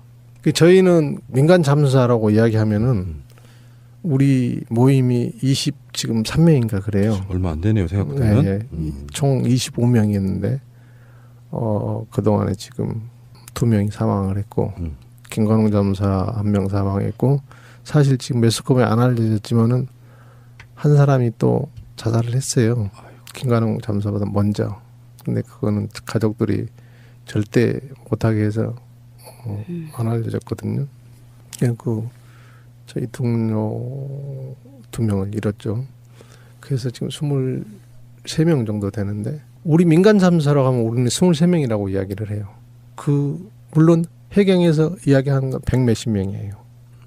100몇십 명인데 물론 한 번 왔다 갔다 하는 사람, 뭐 하는 사람, 나중에 88에 왔던 사람. 우리들은 우리 23명은 거의 처음부터 초창기 때부터 거의 대부분이 다 봉사 개념으로 왔었고 자발적으로 갔던 자발적으로 왔었고 나중에 온 사람들은 업체에서 돈을 주겠다고 해갖고 왔어요. 저희들은 돈 받으러 간 게 아니었던 거거든요. 돈은 나중에 시간 지나니까 해경에서 준다고 그래서 줬고 그래서 뭐 돈 준대 안 받을 사람 어디서 받았고 뭐 돈의 관계 이런 거 전혀 안 하고 갔어. 그래서 우리 순수 민간 잠수사는 지금 25명이다, 23명이다 살아있는 사람, 23명이 민간 잠수사다 이렇게 이야기하고 있어요. 의사상자로 해주면 좋겠다. 네. 그런 거고요. 우리 의사상자 신청도 18명밖에 안 했어요.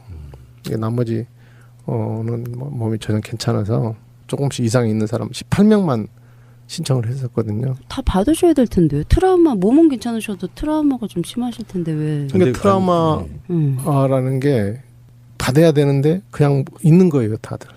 이게 한국적 문화가 정신적으로 치료받는 것에 대한 약간 거부감도 좀 있고요. 네. 부끄러움도 좀 있고 그런데 실제로 그런 치료를 받아보면요. 훨씬 더 도움이 됩니다. 네, 그래서 우리 처음에 5명이 받기 시작했는데요. 그 사람 우리 5명 처음 받았던 거는 이제 그 설문조사하고 정신과 의사들이 이 사람들은 받아야 되겠다 하고 해서 적극적으로 이제 권유를 해서 처음에는 우리도 안 받는다고 그랬죠. 안 받는다고 무슨 트라우마냐 무슨 정신병자로 취급하냐고 안 받는다고 그랬는데 그때 당시에 이제 평목의 트라우마 센터장이 전대 교수님 윤상일 교수님이었어요. 센터장이 전대 교수분들이 오셔갖고 우리 병원에 있는데 병원까지 오셨더라고요. 오셔갖고 실질적으로 트라우마라는 게 이렇게 받아도 괜찮다. 그러고 당신네들은 지금 뭐 국가 재난 상황이기 때문에 우리 트라우마 치료 받는 거 기록에 안 남는다. 그러니까 괜찮다. 그래서 받은 그것도 그나마 우리는 그래서 처음에는 받았어요. 근데 그것도 받다가 한 몇 개월 받다가 지원이 끊겨서 안 받으니까 다들 너무 뭐 심하게 나타난 거죠. 그 세월호 진상규명만큼이나 중요한 게 이 사건으로 인해서 벌어진 잠수사님 같은 분들의 치료도 확실히 중요하다는 걸 오늘 좀 처음 깨달았거든요. 대화를 나눠보면 정말 따뜻하신 분 같은데 뭔가 굉장히 침울해 있거나 불안해 하시거나 이런 게 제 눈에도 약간 보여요. 그래서 아직도 멀었다. 세월호 사건은 아직 끝난 게 아니라 제대로 된 수습 자체가 아직 안 된 상태. 시신만 수습한 게 수습이 아니고. 네. 잠수사님은 당연한 거고요. 일반 국민들도 그 사건 이후에 생활이 바뀌었다는 분들이 너무나 많아가지고 문재인 정부가 해야 될 정말 중요한 일 중에 하나가 이런 게 아닌가 싶어요. 자, 오늘 좋은 시간이었고요. 저도 세월호 사건 다루면서 전혀 생각지 못했던 부분에 대한 생생한 이야기를 들을 수 있었고요. 아마 몇 년이 더 지난 뒤에 정말 세월호가 진상규명이 됐다. 사회적으로 그렇게 됐다라고 느낄 때쯤 됐을 때는 조금 더 좋은 모습으로 만나 뵙게 되지 않을까 이런 생각이 드네요. 네, 감사합니다. 세월호 이야기하면 저희도 진짜 끝이 없거든요. 네. 지금도 그 미안함 때문에 세월호 먹거리 하고 다니시네요. 네, 뭐 저는 해야 되는 거고 당연히 어떻게 됐든 하여튼 뭐 잘 해결됐으면 좋겠고 진상 규명이 잘 됐으면 좋겠습니다. 알겠습니다. 가슴이 아련하게 인터뷰로는 굉장히 좋은 인터뷰였던 것 같아요. 숨결까지 제가 편집 안 하고 싶은 그 느낌을 제가 고스란히 한번 전달해 드리겠습니다. 애청자분들께. 자, 감사드리고요. 다음에는 더 좋은 모습으로 한번 뵙죠. 네, 감사합니다. 네, 고맙습니다. 감사합니다. 2014년 4월 15일 오후 5시 학교에서 인천항으로 이동하는 버스 안에서 안산 단원고 2학년 2반 김민지 양이 친구들과 찍은 여러 장의 셀카 사진엔 여행을 떠나는 설렘이 가득합니다. 기상악화로 세월호 출항이 늦어지던 저녁 7시 인천항 여객터미널에선 학생들이 여행 가방을 세워두고 3-4-5 모여 출발을 기다립니다. 미수습자 9명 중 1명이었던 조은하 양의 모습도 보입니다. 민지 양과 친구들은 터미널 이곳저곳에서 사진을 찍으며 기다리는 시간도 즐겁게 보낸 듯합니다. 세월호가 제주도를 향해 출항한 뒤 20분쯤 지난 밤 9시 22분. 민지 양이 객실에서 친구와 찍은 사진도 복원됐습니다. 그러나 이 사진이 민지 양의 마지막 모습이 되고 말았습니다. 배터리가 뭐 다 됐는지 모르겠지만 배가 기우는 당시에 그 동영상은 없는 것 같더라고요. 사진도 마찬가지고. 일단 저는 아직까지 딸 사진만 봐도 지금 가슴이 먹먹하고 진짜 솔직히 말하면 오래 볼 수가 없어요. 그리고 다음날 아침 김창호 씨는 세월호 침몰 소식을 듣고 딸에게 전화를 했습니다. 하지만 2014년 4월 16일 오전 9시 47분에 마지막 통화 기록은 끝내 부재중으로 남았습니다.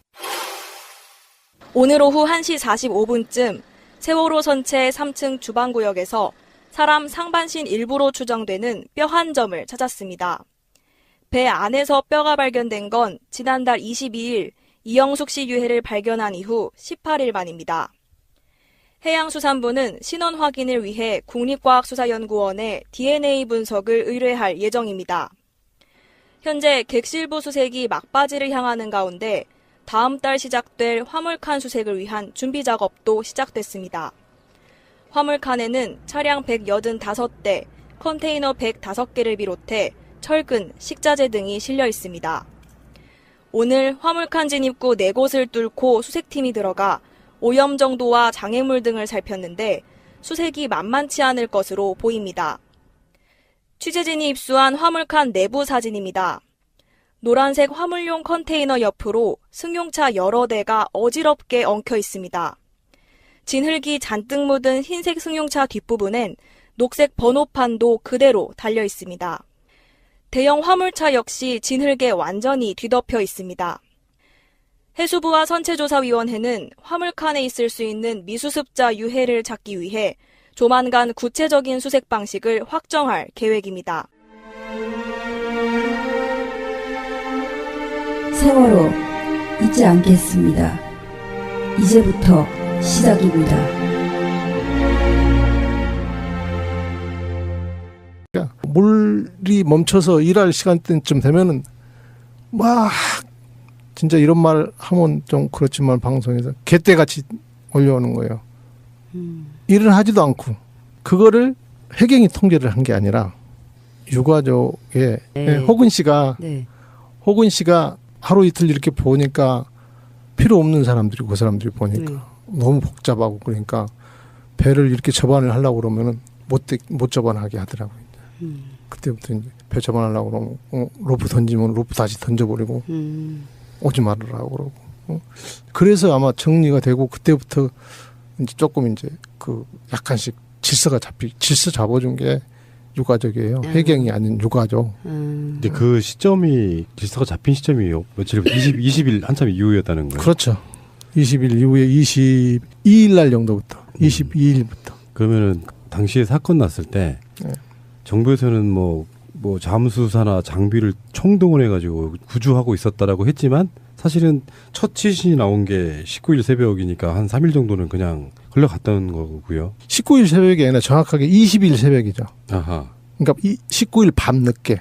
19일 밤 늦게 확인해서 20일 날 건져 올렸다. 뭐 이거죠. 19일 날 오후에 확인은 됐고 오후에 확인은 됐고 아마 그날 새벽에 그러니까 그 20일 새벽이겠죠. 아마 네, 아니면 20일 뭐 새벽. 새벽이든가 그 19일 밤 늦게든가 그렇게 아마 인양 수습이 그때 그 시간 된 것 같아요. 그러니까 발견은 19일 날로 된 걸로 저희도 알고 있거든요. 발견하는 사람은 다른 사람이에요. 네, 다르신 분. 다른 맞아요. 분이고 이제 그 친구는 저도 또 이제 잘 아는 친구인데 그 친구가 발견을 해서 수습을 어떻게 해보려고 했는데 유리창이 안 깨져서 못했어요. 맞아요. 못하고. 말씀하셨어요. 예, 뭐 그래서 이제 그 다음 이제 우리 같은 저랑 같이 19일 날 들어가려고 하다가 먼저 들어간 거예요. 그 세 사람은. 근데 배가 떠나버렸다고 그래갖고 우리는 다시 돌아오고. 그 세 사람이 했던 거죠. 사건이 나면 당일날 정도는 우왕좌왕할 수 있어요. 공무원들도.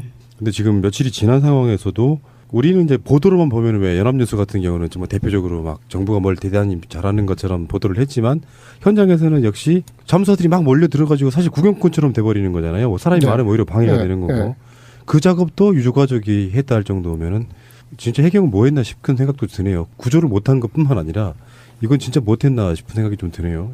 해경 말고 해군이 이게 뭐 이렇게 동원된 배나 그런 걸 보면 많이 왔어요.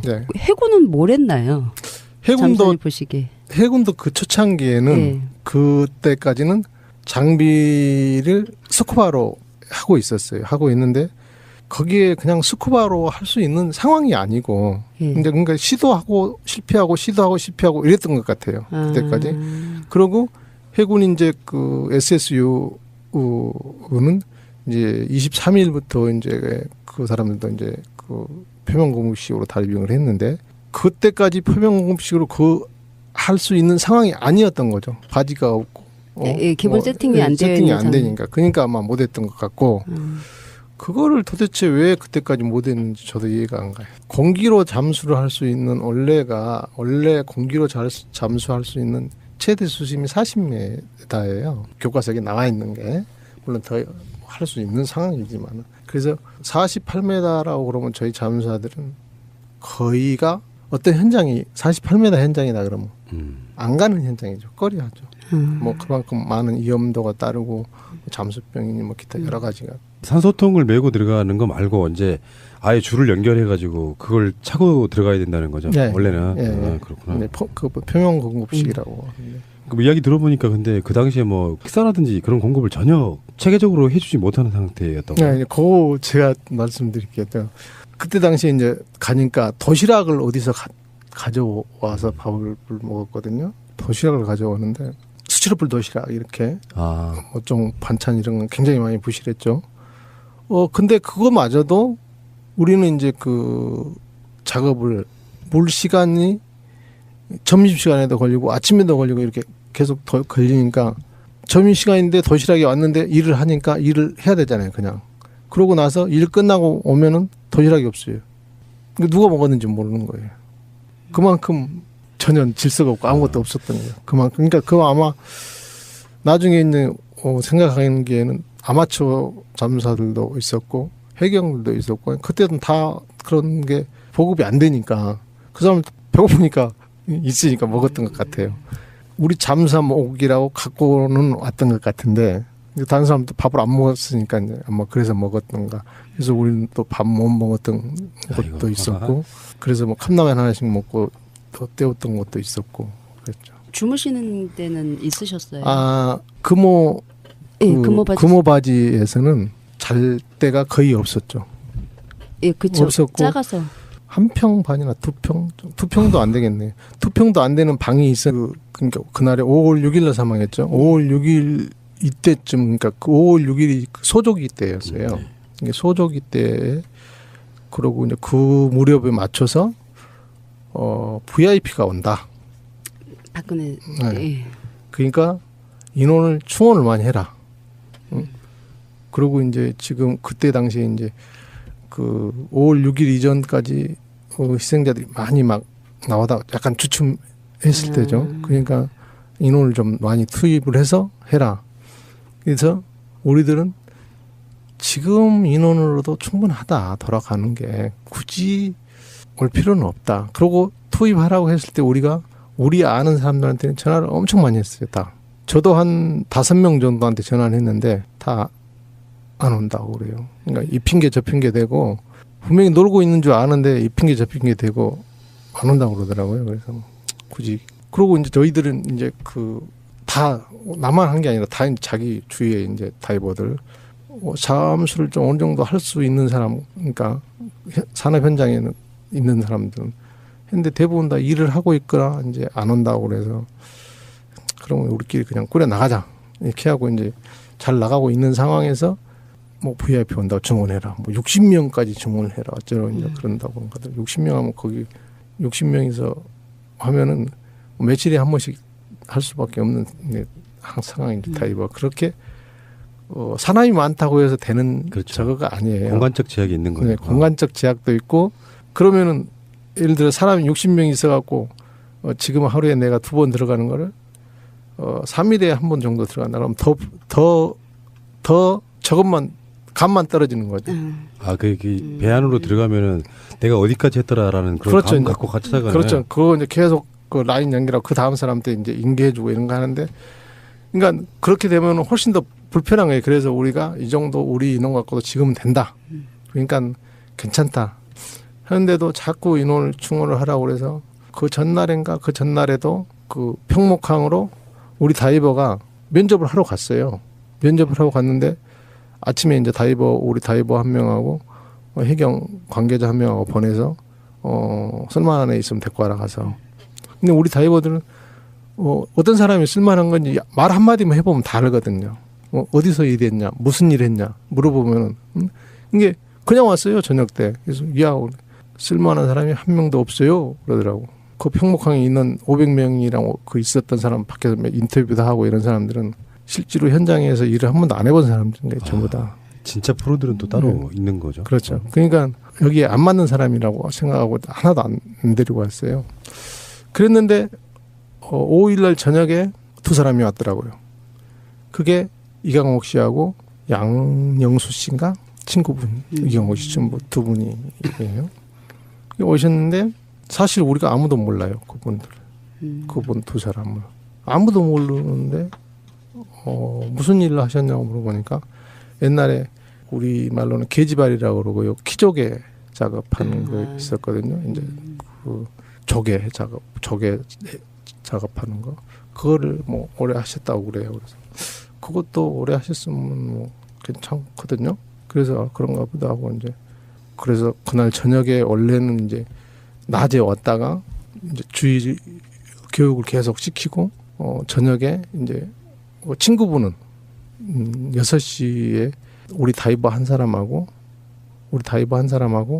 이제 폐하해서 가서 이제 보기만 해라 하고 이제 가서 다이빙을 했고 그 다음이 이제 그분인데 그 다음은 그분은 가이드라인이라고 그러죠. 이제 가이드라인이라고 이제 위에서 우리는 그 하강 상승줄 로프 하강 로프 이거를 옮기라고 그래서 이제 옮기려고 그걸 하는데 그 옮기는 것도 그래요. 우리는 옮기는 것도 해경이 옮기라고 그래서 옮기는 건데 우리는 자꾸 그걸로 이동을 하라고 그러니까 우리가 뭐 방을 1번 하다가 갑자기 5번 하라고 그러고 그래서 왜 차근차근 어차피 해야 되는 거 다 깨끗하게 하고 나서 해야지 왔다 갔다 하면 일이 또 더 안 되고 여러 가지 또 불편한데 왜 그러느냐 그랬더니 가족이 그걸 원한다.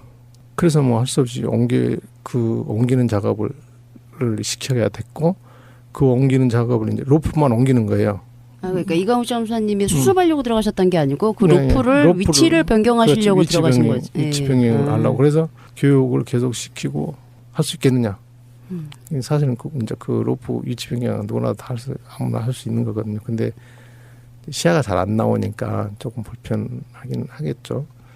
그래도 뭐 그 정도는 거기에 와서 일할 수 있는 실력이라면 당연히 해야 된다고 생각을 했으니까. 그러고 이제 밤 12시에 하기로 했는데 밤 12시에 그 당시 상황을 좀 말씀해 주셔야 될 것 같아요. 방송에서 난리가 나고 경황이 없을 때 잠수사분들은 어떻게 투입됐는지 일단 그게 궁금합니다. 네. 저는 일단 20일 날 투입이 됐고요. 4월 20일? 네, 4월 20일 날. 18일 날 그 선배로부터 전화를 받았어요. 그 세월호 현장에 가자고.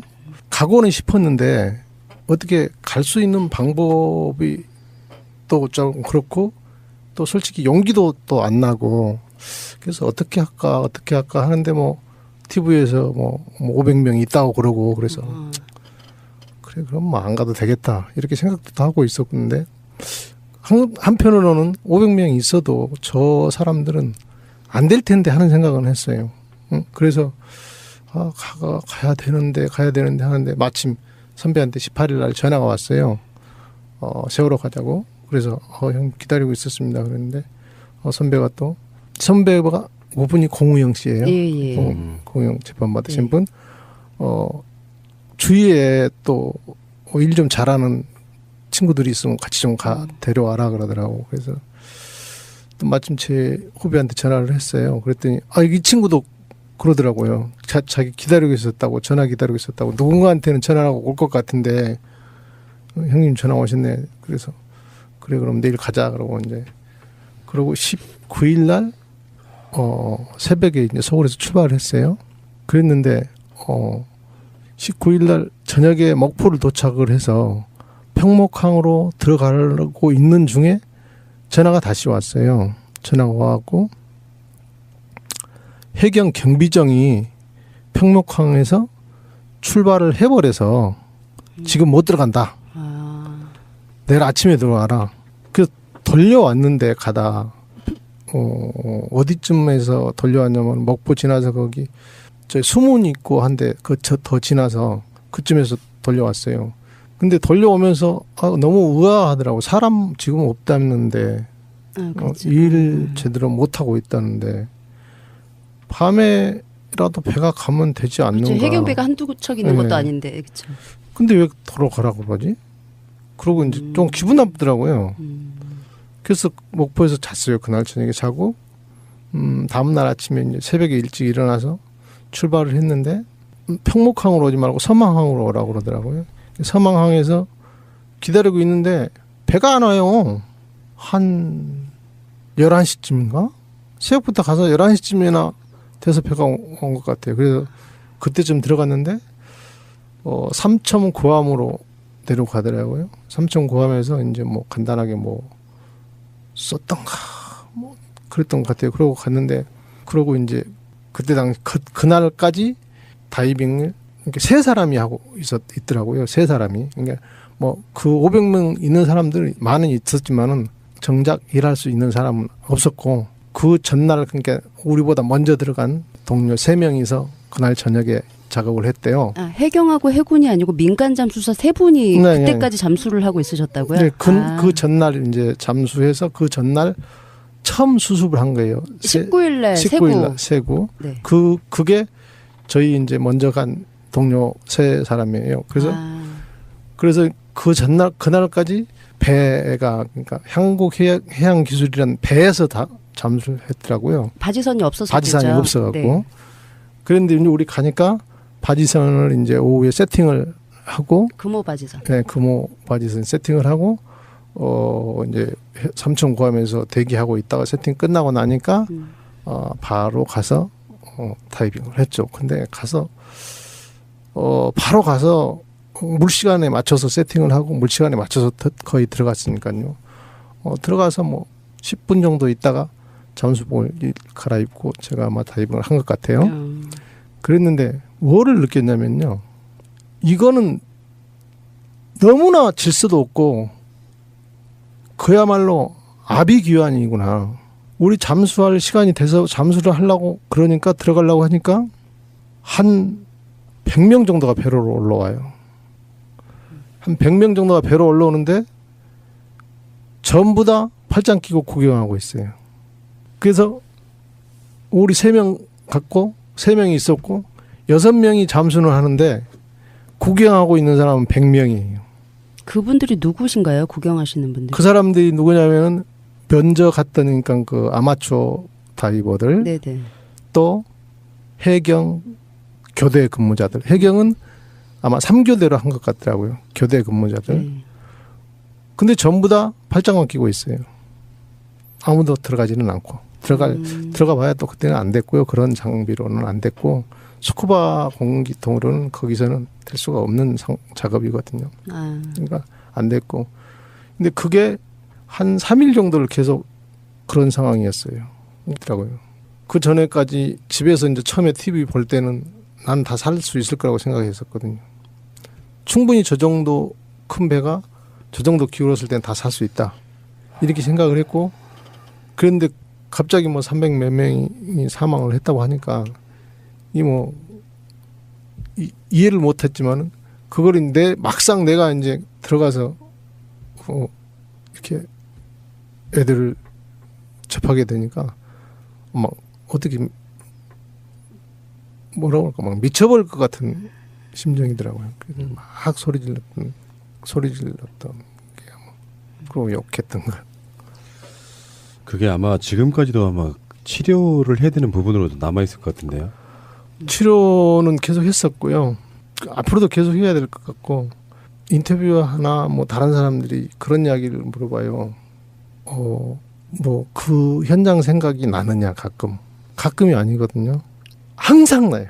그 생각이 나는 게 항상 눈 뜨나 감으나 항상 그거는 생각이 나는 거고 이게 뭐 트라우마 이야기하고 있는데 그 트라우마가 그걸 항상 생각이 나는 게 아니라 내서 그 트라우마가 있는 게 아니라 제 같은 경우에는 감정 조절 안 되는 거, 잠 안 오는 거, 뭐 이런 거가 좀 된 것 같더라고요.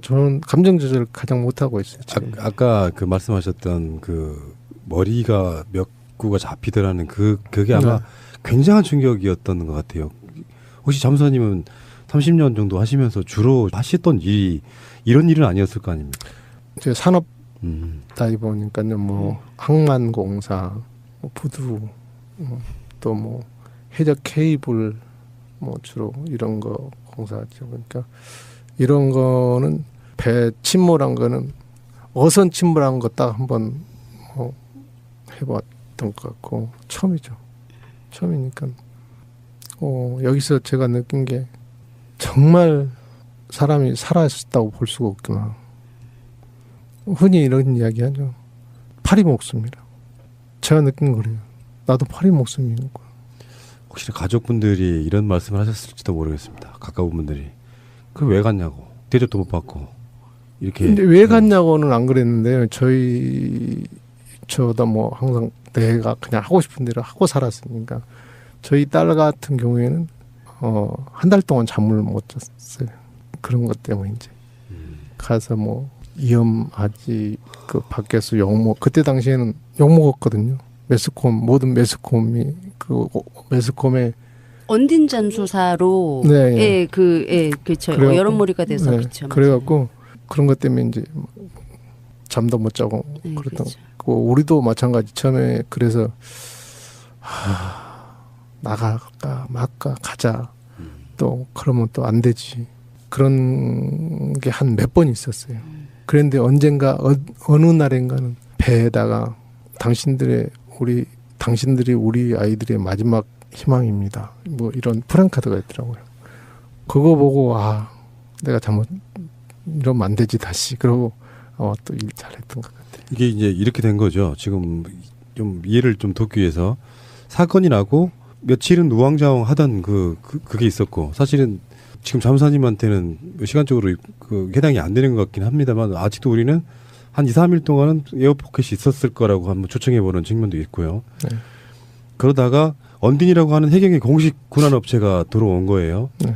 그러면 이제 우리는 그때 당시에 어떤 정보들을 들었었냐면은 그때는 언딘이라는 이름을 잘 몰랐었고 공식적으로 이제 잠수사들을 모집하고 다닌다 해서 뭐 전화통화로 뭐 금액이 얼마라는 등 뭐 이런 식으로 이야기가 됐던 측면이 있었지만 지금 황 잠수사님 같은 경우엔 실제로 먼저 들어가서 일을 하다가 자연스럽게 언딘이 하는 그 작업에 마치 소속원처럼 돼버린 상황인 건데 우리들 입장에서 약간 의심이 그러니까 이해가 안 되는 게 물론 어디에 뭐 잠수라고 하는 특수한 직업의 군들이 얼마나 많을지 모르겠습니다만 언딘이 공식 업체였음에도 불구하고 그들이 직접 당장 이렇게 긴급하게 출동시켜서 할 수 있는 인원 자원은 없었다는 거죠. 그렇죠. 잠수 그 회사들이 대부분 잠수 인력은 없어요. 필요할 때만 부르는 때만 부르는 거고 언딘이라는 업체는 저도 거기 가서 처음 들어봤어요.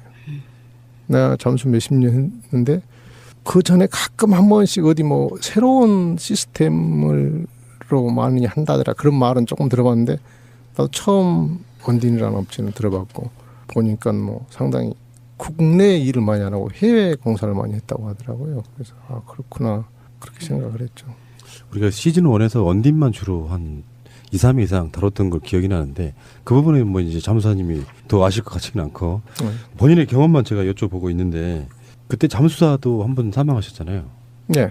그 당시 상황은 어떻게 된 거예요? 이광옥 잠사 말씀하시는 건가요? 네. 이광옥 잠사는 뭐 그때 당시 이제 그랬는데 선원들이 자는 방이에요. 선원들 4명이서 자는 방이거든요.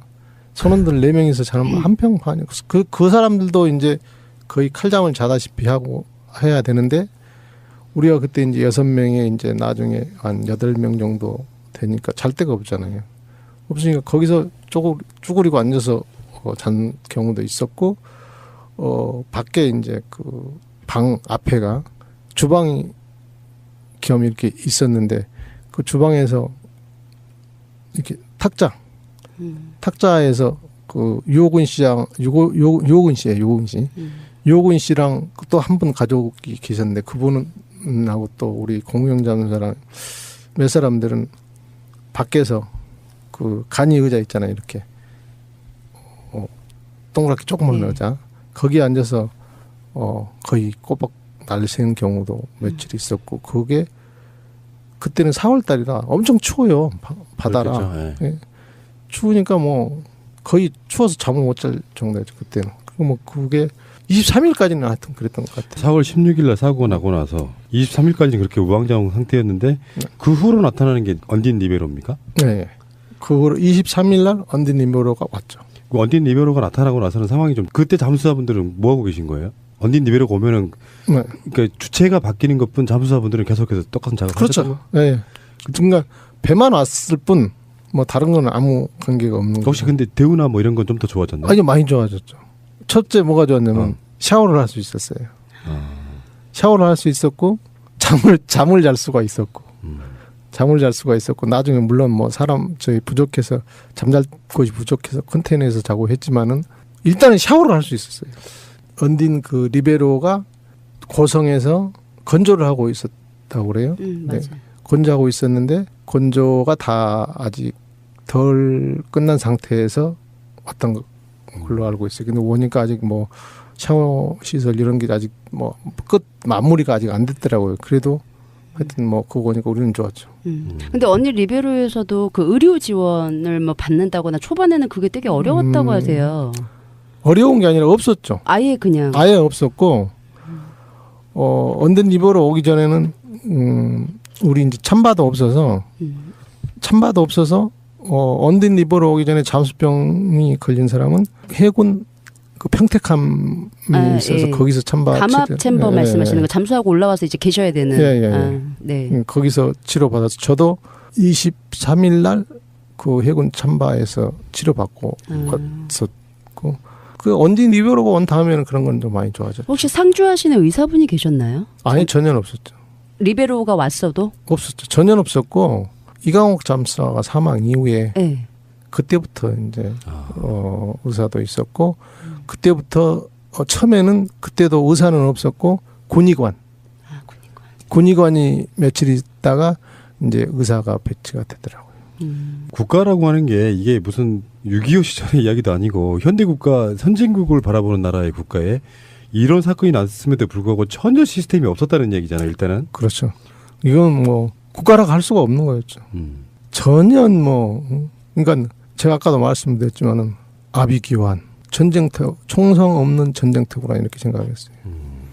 그만큼 질서가 없고 그만큼 그러면은 이제 뭐 조금 더 이제 더 내밀한 이야기 한번 여쭤보겠습니다. 우리 황잠수사님께서는 물속에 들어가셔가지고 몇 군을 수습하셨어요, 본인이?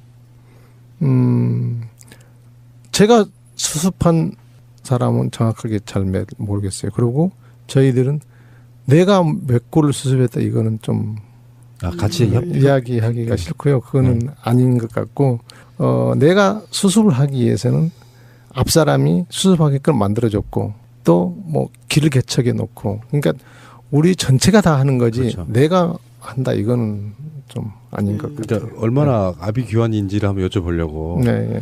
그 질문한 이제 이유는 이런 거예요. 그 아무리 뭐 냉혈 인간이라고 해도 그런 사람은 사실 존재하지 않지만 자발적으로 내 새끼들 빠진 것 같은 느낌에 달려가셔가지고 결국에는 그런 것들을 보고 한다는 것 자체가 사실은 엄청난 고통이잖아요. 예.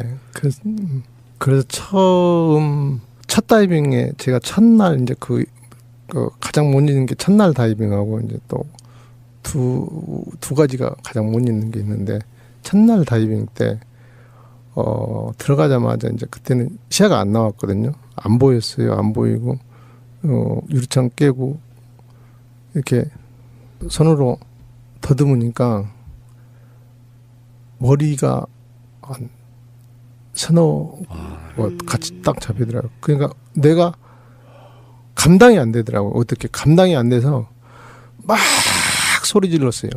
막 소리 지르면서 누구한테 하는지 모르는데 욕을 막 했어요. 어떻게 이걸 주체를 못 하겠다.